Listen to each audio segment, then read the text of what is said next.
So guys, ato na guys. Here we go again guys. Continuation to ng ating vlog for today. So andito na tayo sa loob ng IKEA. So ito yung mga ano nila dito.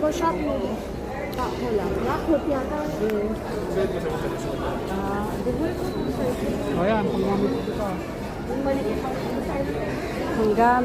Panggamit. So titingin tayo ng shoe rack. Hala, pwede naman doon dumaan. Mga sundan.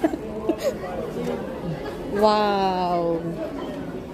Magandang design ng bahay. Si nanay mag-enjoy pag dito mo dinala. Bahay Castilla. Oo, yung stairs niya kasi. Oo.